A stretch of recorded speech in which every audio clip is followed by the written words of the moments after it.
تطوع کا حکم۔ اس کا حکم یہ ہے کہ جس کے کرنے والے کی تو تعریف کی جاتی ہے، یعنی اسے اجر و ثواب دیا جاتا ہے، لیکن اسے چھوڑنے والے کی مذمت نہیں کی جاتی، یعنی اسے گناہ نہیں ہوتا۔ واضح رہے کہ اگرچہ نوافل و سنن کے چھوڑنے میں گناہ نہیں، لیکن انہیں کلی طور پر چھوڑ دینا بھی جائز نہیں، کیونکہ روز قیامت فرائض کی کمی نوافل سے پوری کی جائے گی، جیسے کہ حدیث میں ہے کہ اللہ تعالیٰ فرمائیں گے، دیکھو اگر تمہیں میرے بندے کی نفلی عبادت ملے تو اس کے ساتھ اس کے ناقص فرائض کو مکمل کر دو۔ یہ روایت صحیح ہے ابو داؤد۔ اور یہ بات اصول میں ثابت ہے کہ جو چیز فرائض کی تکمیل کے لیے لازم ہو، اس کا بھی وہی حکم ہوتا ہے، جیسا کہ یہ قاعدہ ہے کہ ما لا یتم الواجب الا به فہو واجب، جو چیز کسی واجب کی تکمیل کے لیے ناگزیر ہو وہ بھی واجب ہے۔ مشروعیت۔ حضرت ربیعہ بن کعب اسلمی رضی اللہ عنہ سے مروی ہے کہ ایک دن نبی صلی اللہ علیہ وسلم نے مجھ سے کہا، مانگ لو۔ میں نے عرض کیا، میں جنت میں آپ کے رفاقت کا طلبگار ہوں۔ آپ صلی اللہ علیہ وسلم نے فرمایا، کچھ اس کے علاوہ مزید بھی مانگ لو۔ میں نے عرض کیا، بس یہی مطلوب ہے۔ آپ صلی اللہ علیہ وسلم نے فرمایا، تو پھر اپنے مطلب کے حصول کے لیے کثرت سجود سے میری مدد کرو۔ صحیح مسلم۔ امام صنعانی رحمۃ اللہ رقم تراز ہیں کہ سجدوں کی کثرت تب ہی ممکن ہے جب نماز کی کثرت ہو، اور کثرت یا قلت صرف نفل نماز میں ہی ممکن ہے، جبکہ فرائض میں کمی بیشی قطعاً ممنوع ہے۔ ظہر سے پہلے اور اس کے بعد 4 رکعتیں۔ حضرت ام حبیبہ رضی اللہ عنہا سے مروی ہے کہ رسول اللہ صلی اللہ علیہ وسلم نے فرمایا، جو شخص ظہر سے پہلے 4 اور اس کے بعد 4 رکعتیں باقاعدگی سے ادا کرتا رہا، اللہ تعالیٰ نے اسے آتش جہنم پر حرام کر دیا۔ یہ روایت صحیح ہے ابو داؤد۔ حضرت علی رضی اللہ عنہ سے مروی ہے کہ رسول اللہ صلی اللہ علیہ وسلم ظہر سے پہلے 4 رکعتیں اور بعد میں 2 رکعتیں اور عصر سے پہلے 4 رکعتیں پڑھتے تھے، اور ہر 2 رکعتوں کے درمیان سلام پھیر کر فاصلہ کرتے۔ یہ روایت صحیح ہے ترمذی۔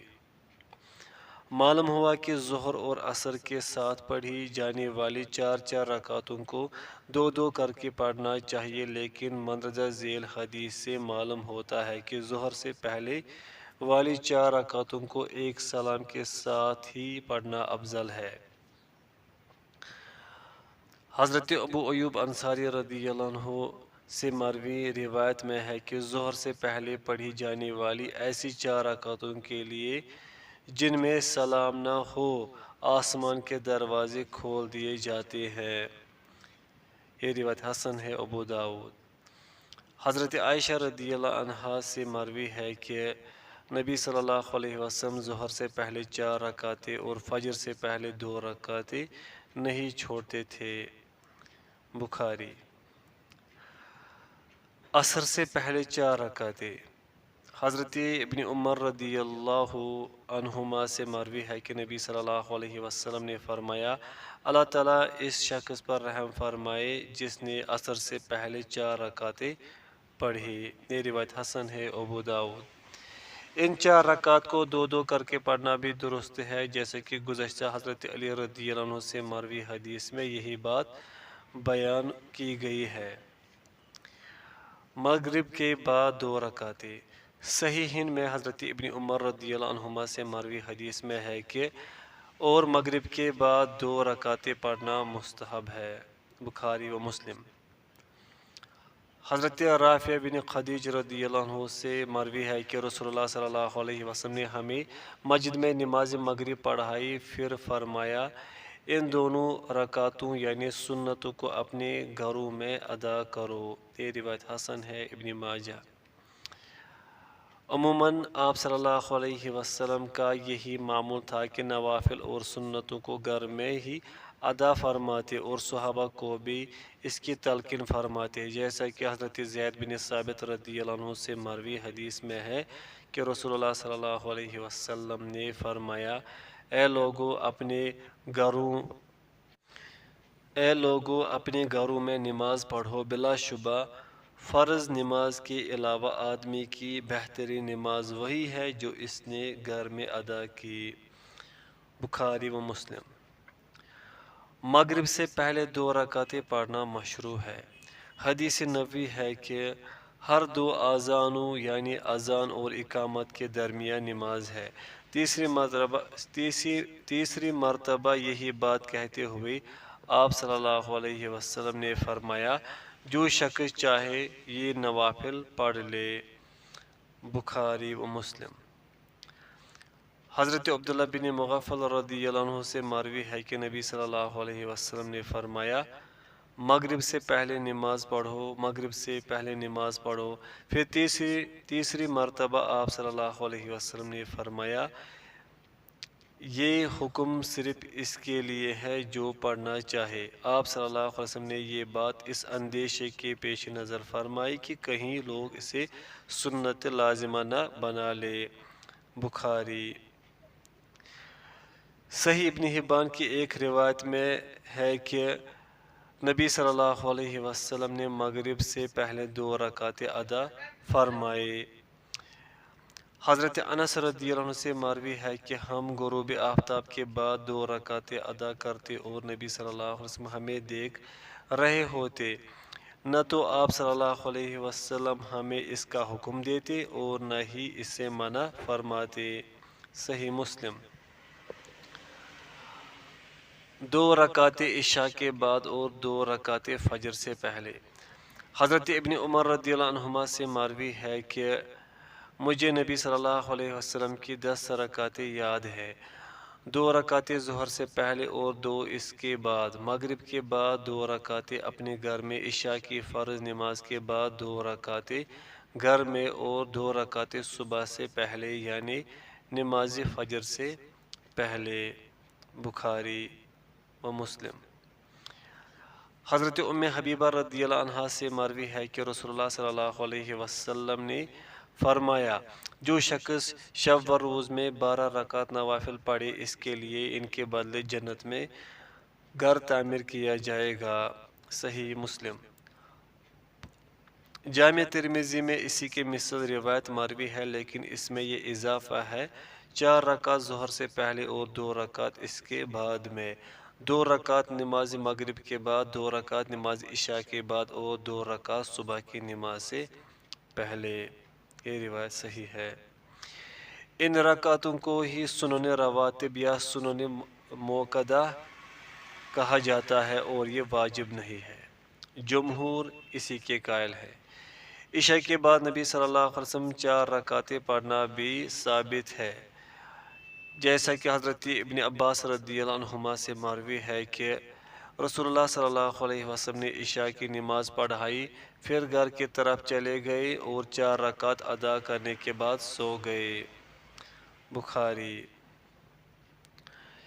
ابن قیم رحمۃ اللہ فرماتے ہیں، آپ صلی اللہ علیہ وسلم شب و روز میں 40 رکعتوں پر محافظت فرماتے، 17 فرائض، 12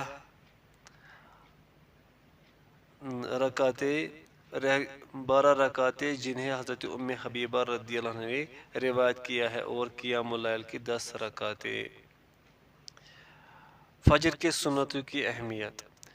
حضرت عائشہ رضی اللہ عنہا سے مروی ہے کہ رسول اللہ صلی اللہ علیہ وسلم نوافل میں سب سے زیادہ اہتمام فجر کی سنتوں کا رکھتے تھے۔ بخاری و مسلم۔ ایک روایت میں ہے کہ رسول اللہ صلی اللہ علیہ وسلم نے فرمایا، نماز فجر کی 2 سنتیں دنیا و ما فیہا سے بہتر ہیں۔ صحیح مسلم۔ اگر کوئی فجر کی جماعت سے پہلے سنتیں نہ پڑھ سکے تو فرائض سے فارغ ہونے کے بعد یہ سنتیں پڑھی جا سکتی ہے، جیسا کہ حدیث میں ہے کہ نبی صلی اللہ علیہ وسلم نے حضرت قیس رضی اللہ عنہ کو جماعت کے بعد یہ 2 سنتیں پڑھنے کی اجازت دی۔ یہ روایت صحیح ہے ترمذی۔ اگر کوئی یہ سنتیں طلوع آفتاب تک نہ پڑھ سکے تو طلوع آفتاب کے بعد بھی یہ سنتیں پڑھی جا سکتی ہیں، جیسے کہ حضرت ابو ہریرہ رضی اللہ عنہ سے مروی ہے کہ رسول اللہ صلی اللہ علیہ وسلم نے فرمایا، جس نے فجر کی 2 سنتیں نہ پڑھی وہ سورج طلوع ہونے کے بعد یہ 2 رکعتیں پڑھ لے۔ یہ روایت صحیح ہے ترمذی۔ فجر کی سنتیں زیادہ طویل نہیں پڑھنی چاہیے۔ حضرت عائشہ رضی اللہ عنہ سے مروی ہے کہ نبی صلی اللہ علیہ وسلم نماز فجر سے پہلے 2 سنتیں اس قدر خفیف پڑھتے کہ میں کہتی کیا آپ صلی اللہ علیہ وسلم نے صرف سورہ فاتحہ ہی پڑھی ہے؟ صحیح مسلم۔ فجر کی سنتوں میں قرأت قرآن۔ نبی صلی اللہ علیہ وسلم فجر کی سنتوں میں سے پہلی رکعت میں قل یا ایھا الکافرون اور دوسری رکعت میں قل ھو اللہ احد پڑھتے تھے۔ صحیح مسلم۔ فجر کی سنتوں کے بعد لیٹنا۔ حضرت عائشہ رضی اللہ عنہ سے مروی ہے کہ نبی صلی اللہ علیہ وسلم جب فجر کی 2 رکعتیں پڑھ لیتے تو اپنے دائیں پہلو پر لیٹ جاتے۔ بخاری و مسلم۔ حضرت ابو ہریرہ رضی اللہ عنہ سے مروی ہے کہ رسول اللہ صلی اللہ علیہ وسلم نے فرمایا، جب تم میں سے کوئی فجر کی 2 رکعتیں یعنی سنتیں پڑھ لے تو اپنے دائیں پہلو پر لیٹے۔ یہ روایت صحیح ہے ترمذی۔ ابن قیم رحمۃ اللہ فرماتے ہیں، امام عبدالرزاق رحمۃ اللہ نے مصنف میں معمر، ایوب اور امام ابن سیرین رحمہ اللہ سے روایت کیا ہے کہ بلا شبہ حضرت ابو موسیٰ اشعری، حضرت رافع بن خدیج اور حضرت انس رضی اللہ عنہم فجر کی رکعتوں کے بعد لیٹتے تھے اور اسی کا حکم دیتے تھے۔ علاوہ ازیں متعدد علماء کا یہی موقف ہے کہ یہ عمل مستحب ہے، لیکن آج اکثر و بیشتر مقامات پر اس سنت کو چھوڑ دیا گیا ہے کہ جسے دوبارہ زندہ کرنے کی ضرورت ہے۔ چاشت کی نماز۔ یہ وہ نماز ہے کہ جو طلوع آفتاب کے بعد ادا کی جاتی ہے، نیز اس کو نماز اشراق اور صلاۃ الاوابین بھی کہتے ہیں۔ حضرت ابو ہریرہ رضی اللہ عنہ سے مروی ہے کہ میرے خلیل نبی صلی اللہ علیہ وسلم نے مجھے 3 چیزوں کی وصیت کی، ہر ماہ 3 دنوں کے روزے رکھنا، چاشت کی 2 رکعتیں پڑھنا اور سونے سے پہلے وتر پڑھ لینا۔ بخاری و مسلم۔ حضرت ابو ہریرہ رضی اللہ عنہ سے مروی ہے کہ نبی صلی اللہ علیہ وسلم نے فرمایا، نماز چاشت کی حفاظت بہت زیادہ رجوع کرنے والا شخص یعنی اواب ہی کرتا ہے اور یہی صلاۃ الاوابین ہے۔ یہ روایت صحیح ہے الصحیحہ۔ نبی صلی اللہ علیہ وسلم نے فرمایا، تمہارا رب فرماتا ہے کہ اے ابن آدم، دن کی ابتدا میں 4 رکعتیں پڑھو، میں تمہیں دن کی انتہا میں کافی ہو جاؤں گا۔ یہ روایت صحیح ہے ترمذی۔ حضرت ابو ذر رضی اللہ عنہ سے مروی ہے کہ نبی صلی اللہ علیہ وسلم نے فرمایا، تم میں سے ہر ایک کے تمام جوڑوں پر صدقہ کرنا لازم ہوتا ہے، پس ہر تسبیح صدقہ ہے، ہر تحمید صدقہ ہے، ہر تحلیل صدقہ ہے، ہر تکبیر صدقہ ہے، اچھی بات کا حکم اور برائی سے روکنا صدقہ ہے۔ ان تمام صدقوں سے نماز چاشت کی 2 رکعتیں کفایت کر جاتی ہے۔ صحیح مسلم۔ ایک روایت میں ہے کہ رسول اللہ صلی اللہ علیہ وسلم نے فرمایا، انسان کے 360 جوڑ ہے اور ہر جوڑ پر صدقہ ہے اور نماز چاشت کی 2 رکعتیں ان تمام صدقوں سے کفایت کر جاتی ہیں۔ صحیح مسلم۔ یہ تمام احادیث صلاۃ الضحیٰ یعنی نماز چاشت کی مشروعیت کا واضح ثبوت ہے۔ ابن قیم رحمۃ اللہ فرماتے ہیں، اس نماز کے حکم میں 6 اقوال ہے۔ پوائنٹ فرسٹ، یہ نماز مستحب ہے۔ پوائنٹ سیکنڈ، بغیر کسی سبب کے مشروع نہیں۔ پوائنٹ تھرڈ، اصلاً مستحب ہے ہی نہیں۔ پوائنٹ فورتھ، اسے کبھی پڑھنا اور کبھی نہ پڑھنا مستحب ہے۔ پوائنٹ ففتھ، گھروں میں دائمی طور پر اسے پڑھنا مستحب ہے۔ پوائنٹ سکستھ، یہ بدعت ہے۔ نماز چاشت کا وقت۔ حضرت زید بن ارقم رضی اللہ عنہ سے مروی ہے کہ رسول اللہ صلی اللہ علیہ وسلم نے فرمایا اوابین کی نماز یعنی نماز چاشت اس وقت ہے جب شدت گرمی کی وجہ سے اونٹ کے پاؤں جلتے ہیں۔ صحیح مسلم۔ یاد رہے کہ نماز چاشت کا وقت طلوع آفتاب سے لے کر دوپہر زوال سے پہلے تک ہے۔ نماز چاشت کی رکعتوں کی تعداد۔ اس نماز کی کم از کم 2 رکعتیں ہیں جیسے کہ پیچھے حدیث میں یہی بات گزری ہے۔ بخاری۔ 4 رکعتیں پڑھنا بھی ثابت ہے جیسے کہ حضرت عائشہ رضی اللہ عنہ سے مروی حدیث میں ہے۔ صحیح مسلم۔ 8 رکعتیں پڑھنا بھی مشروع ہے جیسا کہ حضرت ام ہانی رضی اللہ عنہ سے مروی روایت میں ہے۔ صحیح البخاری۔ جس روایت میں ہے کہ جس شخص نے نماز چاشت کی 12 رکعتیں پڑھی اس کے لیے اللہ تعالیٰ کی طرف سے جنت میں محل بنایا جائے گا، وہ ضعیف ہے۔ ضعیف ترمذی وغیرہ۔ رات کی نماز یعنی تہجد اور تراویح وغیرہ۔ ارشاد باری تعالیٰ ہے کہ ترجمہ بلا شبہ رات کا اٹھنا دل جمعی کے لیے انتہائی مناسب ہے اور بات کو بہت درست کر دینے والا ہے۔ سورۃ المزمل آیت نمبر 6۔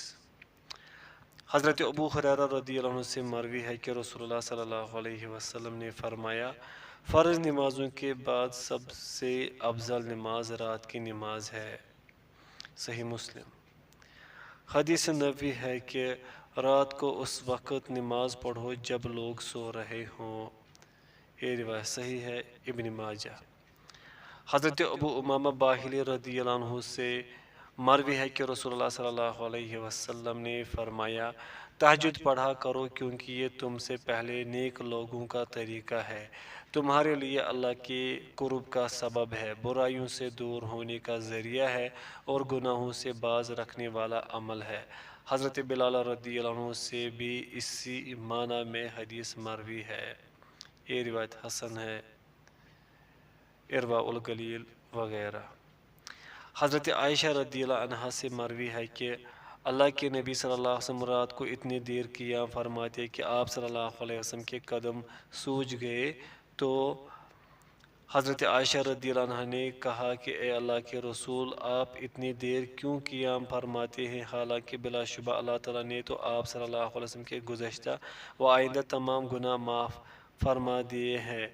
تو آپ صلی اللہ علیہ وسلم نے فرمایا کیا پس میں پھر شکر گزار بندہ بننے کی خواہش و رغبت نہ کروں؟ بخاری و مسلم۔ رسول اللہ صلی اللہ علیہ وسلم نے حضرت ابن عمر رضی اللہ عنہما سے کہا کہ فلاں شخص کی طرح نہ ہو جانا، وہ قیام اللیل یعنی تہجد کیا کرتا تھا پھر اس نے قیام اللیل چھوڑ دیا۔ بخاری و مسلم۔ امیر سنانی رحمۃ اللہ فرماتے ہیں اس حدیث سے معلوم ہوا کہ قیام اللیل پر مداومت مستحب ہے۔ قیام اللیل کے لیے اٹھنا اور پھر اللہ تعالیٰ سے اس وقت دعائیں اور مناجات کرنا اس کے لیے بھی بہت بہتر ہے کہ رسول اللہ صلی اللہ علیہ وسلم نے فرمایا اللہ تعالیٰ رات کے پچھلے پہر آسمانی دنیا پر تشریف لاتے ہیں اور فرماتے ہیں کہ میں بادشاہ ہوں، جو مجھے پکارے گا میں اس کی دعا کو قبول کروں گا، جو مجھ سے مانگے گا میں اسے عطا کروں گا، جو مجھ سے بخشش طلب کرے گا میں اسے بخشش دوں گا اور اللہ تعالیٰ فجر روشن ہونے تک اسی طرح رہتے ہیں۔ بخاری و مسلم۔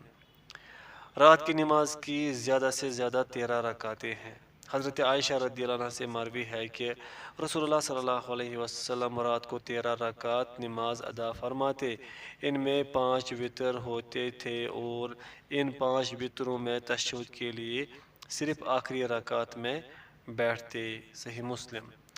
آپ صلی اللہ علیہ وسلم سے 11 رکعت قیام اللیل بھی ثابت ہے بلکہ اکثر اوقات آپ صلی اللہ علیہ وسلم کا یہی معمول تھا۔ حضرت عائشہ رضی اللہ عنہ سے مروی ہے کہ رسول اللہ صلی اللہ علیہ وسلم عشاء کی نماز سے فارغ ہونے کے بعد فجر تک 11 رکعت نماز پڑھتے تھے۔ آپ صلی اللہ علیہ وسلم ہر 2 رکعت کے بعد سلام پھیرتے تھے اور 1 رکعت وتر ادا کرتے تھے۔ صحیح مسلم۔ حضرت عائشہ رضی اللہ عنہا سے مروی ہے کہ رات کو آپ صلی اللہ علیہ وسلم 10 رکعتیں پڑھتے تھے اور ان کے بعد 1 وتر پڑھتے اور اس کے بعد فجر کے 2 رکعتیں ادا فرماتے۔ یہ سب ملا کر کل 13 رکعتیں ہوئے۔ صحیح مسلم۔ رات کی نماز 2 رکعتیں ہیں، جیسے کہ صحیح مسلم کی روایت میں ہے کہ آپ صلی اللہ علیہ وسلم تہجد پڑھتے ہوئے ہر 2 رکعتوں میں سلام پھیرتے تھے۔ صحیح مسلم۔ حضرت ابن عمر رضی اللہ عنہما سے مروی ہے کہ رسول اللہ صلی اللہ علیہ وسلم نے فرمایا رات کی نماز 2 رکعت کی صورت میں پڑھی جائے۔ بخاری و مسلم۔ قیام اللیل میں طویل سجدہ کرنا مستحب ہے، جیسے کہ رسول اللہ صلی اللہ علیہ وسلم سے 50 آیتوں کی تلاوت کے برابر سجدہ کرنا منقول ہے۔ بخاری۔ تہجد کے رکعات میں طویل قیام کرنا مستحب ہے، جیسا کہ یہ بات ثابت ہے کہ نبی صلی اللہ علیہ وسلم ان رکعتوں میں طویل قیام فرماتے اور انہیں خوب اچھی طرح ادا کرتے۔ بخاری۔ قیام اللیل میں سری اور جہری دونوں طرح قرات درست ہے۔ دونوں طرح نبی صلی اللہ علیہ وسلم سے ثابت ہے کہ جیسا کہ ایک روایت میں حضرت عائشہ رضی اللہ عنہا فرماتی ہے کہ بعض اوقات آپ صلی اللہ علیہ وسلم سری قرات فرماتے اور بعض اوقات جہری قرات فرماتے۔ یہ روایت صحیح ہے۔ ابو داؤد۔ تہجد کا وقت۔ تہجد کا وقت عشاء کے بعد سے فجر تک ہے۔ صحیح مسلم۔ البتہ افضل رات کا آخری وقت ہے، جیسا کہ حضرت جابر رضی اللہ عنہ سے مروی ہے کہ رسول اللہ صلی اللہ علیہ وسلم نے فرمایا بلا شبہ رات کے آخری حصے کی نماز میں فرشتوں کو حاضر کیا جاتا ہے اور وہی افضل ہے۔ صحیح مسلم۔ ابن حزم رحمۃ اللہ علیہ اسی کے قائل ہے۔ قیام اللیل کی ثابت رکعات سے تجاوز درست نہیں، جیسے کہ حضرت انس رضی اللہ عنہ سے مروی روایت میں مذکور ہے کہ 3 آدمیوں نے آپ صلی اللہ علیہ وسلم کی عبادت سے تجاوز کرنے کی کوشش کی تو آپ صلی اللہ علیہ وسلم نے انہیں فرمایا جو میری سنت سے بے رغبتی اختیار کرے گا وہ مجھ سے نہیں۔ بخاری و مسلم۔ قیام اللیل، نماز تہجد اور نماز تراویح ایک ہی چیز ہے، مزید تفصیل آگے متفرقات میں آئے گی۔ ان رکعات کے آخر میں 1 رکعت وتر ہے۔ حضرت ابن عمر رضی اللہ عنہما اور حضرت ابن عباس رضی اللہ عنہما سے مروی ہے کہ نبی صلی اللہ علیہ وسلم نے فرمایا وتر رات کے آخر میں 1 رکعت ہے۔ بخاری و مسلم۔ مسلم۔ حضرت عائشہ رضی اللہ عنہا سے مروی ہے کہ نبی صلی اللہ علیہ وسلم 1 وتر پڑھتے تھے۔ صحیح مسلم۔ حضرت ابن عمر رضی اللہ عنہما سے مروی ہے کہ نبی صلی اللہ علیہ وسلم نے فرمایا جب تمہیں صبح ہونے کا خدشہ ہو تو 1 وتر پڑھ لو۔ بخاری و مسلم۔ وتروں کی تعداد۔ علاوہ ازیں 9، 7، 5 اور 3 رکعت وتر پڑھنا بھی آپ صلی اللہ علیہ وسلم سے ثابت ہے، البتہ ان میں سے صرف 9 رکعت وتر پڑھتے ہوئے 2 تشہد ہوں گے، جن میں سے پہلا 8 رکعتوں کے بعد ہوگا اور دوسرا آخری رکعت کے بعد، اور باقی وتروں میں صرف آخری رکعت میں ہی تشہد کے لیے بیٹھا جائے گا۔ ان کے دلائل حسب ذیل ہے۔ حضرت عائشہ رضی اللہ عنہ سے مروی ہے کہ رسول اللہ صلی اللہ علیہ وسلم نے رات کو وتر کی 9 رکعتیں ادا کی، ان میں صرف 8ویں رکعت میں بیٹھے، پھر 9ویں رکعت پڑھ کر سلام پھیرا۔ صحیح مسلم۔ حضرت ام سلمہ رضی اللہ عنہا سے مروی ہے کہ رسول اللہ صلی اللہ علیہ وسلم 7 یا 5 وتر پڑھتے تو ان کے درمیان سلام یا کلام کے ساتھ فاصلہ نہیں کرتے تھے۔ یہ روایت صحیح ہے۔ ابن ماجہ۔ حضرت عائشہ رضی اللہ عنہا سے مروی ہے کہ آپ صلی اللہ علیہ وسلم 5 وتر پڑھتے اور ان میں صرف آخری رکعت میں بیٹھتے تھے۔ صحیح مسلم۔ حضرت ابو ایوب انصاری رضی اللہ عنہ سے مروی ہے کہ رسول اللہ صلی اللہ علیہ وسلم نے فرمایا وطر ہر مسلمان پر حق ہے، جسے 5 وطر پڑھنا پسند ہو وہ ایسا کر لے، جسے 3 وطر پڑھنا پسند ہو وہ اس طرح کر لے، اور جسے 1 وطر پڑھنا پسند ہو تو وہ بھی ایسا کر لے۔ یہ روایت صحیح ہے، ابو داؤد وغیرہ۔ حضرت ابو ہریرہ رضی اللہ عنہ سے مروی ہے کہ نبی صلی اللہ علیہ وسلم نے فرمایا 3 رکعت وطر نہ پڑھو اور مغرب کی نماز سے مشابہت نہ کرو۔ دارقطنی۔ ابن حجر رحمۃ اللہ فرماتے ہیں ممانت کو ایسی 3 رکعت نماز پر محمول کیا جائے گا جس میں 2 تشہد ہوں، اور بلا شبہ سلف نے اسی طرح کیا ہے، یعنی 1 تشہد کے ساتھ ہی وطر پڑھے ہیں۔ عبد الرحمن مبارک پوری رحمۃ اللہ اسی کے قائل ہے۔ جمہور مالک شافعی احمد رحمہ اللہ فرماتے ہیں رکعت وطر کی جتنی تعداد مختلف احادیث سے ثابت ہے ان میں سے کسی کو بھی اختیار کیا جا سکتا ہے۔ احناف کہتے ہیں 3 وطر سے نہ کم درست ہے اور نہ ہی زیادہ۔ راجح جمہور کا موقف راجح ہے جس پر تمام گزشتہ احادیث شاہد ہیں۔ وطر کا حکم، اس کے حکم میں علماء نے اختلاف کیا ہے۔ جمہور احمد شافعی مالک رحمہ اللہ فرماتے ہیں وطر واجب نہیں ہے بلکہ سنت موقدہ ہے۔ ابو حنیفہ رحمہ اللہ فرماتے ہیں وطر واجب ہے۔ امام ابو حنیفہ رحمہ اللہ سے یہ بھی روایت ہے کہ روایت کیا گیا ہے کہ وطر فرض ہے۔ راجہ وطر سنت موقدہ ہے، واجب نہیں ہے۔ شوکانی رحمہ اللہ فرماتے عدم وجوب، یعنی شوکانی رحمہ اللہ عدم وجوب کے قائل ہے، یعنی یہ واجب نہیں ہے۔ عبد الرحمن مبارک پوری رحمۃ اللہ اسی کو ترجیح دیتے ہیں۔ ابن قدامہ رحمۃ اللہ فرماتے ہیں وطر سنت موقدہ ہے۔ ابن حزم رحمۃ اللہ فرماتے ہیں وطر فرض نہیں۔ امیر صنعانی رحمۃ اللہ اسی کے قائل ہے۔ صدیق حسن خان رحمۃ اللہ فرماتے ہیں وطر سنت موقدہ ہے۔ ان کے دلائل حسب ذیل ہے۔ حضرت علی رضی اللہ عنہ سے مروی ہے کہ وطر فرضوں کی طرح حتمی و لازمی نہیں ہے بلکہ سنت ہے جسے رسول اللہ صلی اللہ علیہ وسلم نے مقرر فرمایا ہے۔ صحیح الترغیب۔ جس حدیث میں ہے وطر حق ہے لہذا جس نے وطر نہ پڑھا وہ ہم میں سے نہیں، وہ ضعیف ہے۔ ارواء الغلیل وغیرہ۔ وطر کا وقت، وطر کا وقت عشاء کے بعد سے طلوع فجر تک ہے، اس کی دلائل حسب ذیل ہے۔ حضرت خارجہ بن حذافہ رضی اللہ عنہ سے مروی ہے کہ رسول اللہ صلی اللہ علیہ وسلم نے فرمایا وطر کا وقت نماز عشاء کے بعد سے طلوع فجر تک ہے۔ یہ روایت صحیح ہے، ابن ماجہ۔ حضرت ابو سعید رضی اللہ عنہ سے مروی ہے کہ نبی صلی اللہ علیہ وسلم نے فرمایا صبح سے پہلے وطر پڑھو، صحیح مسلم۔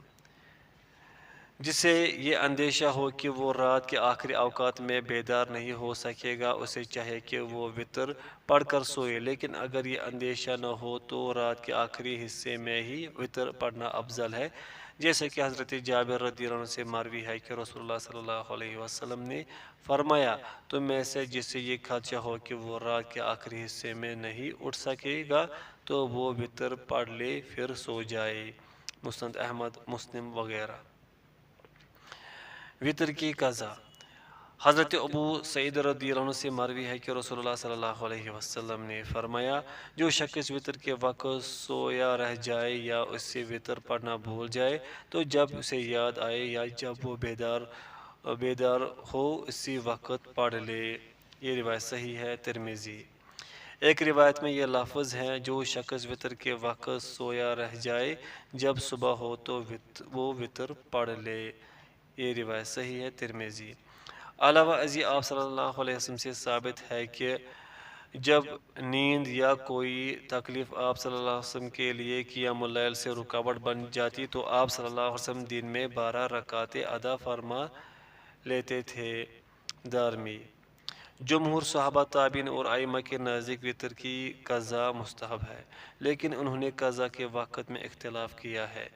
شافعی رحمۃ اللہ فرماتے جب بھی یاد آئے وطر پڑھ لے حتیٰ کہ صبح کے فوراً بعد بھی درست ہے۔ مالک احمد رحمہ اللہ فرماتے صبح کے بعد وطر کی قضا نہ دی جائے۔ راجہ اس مسئلے میں شافعی مذہب گزشتہ احادیث کی زیادہ قریب ہونے کی بنا پر راجہ ہے۔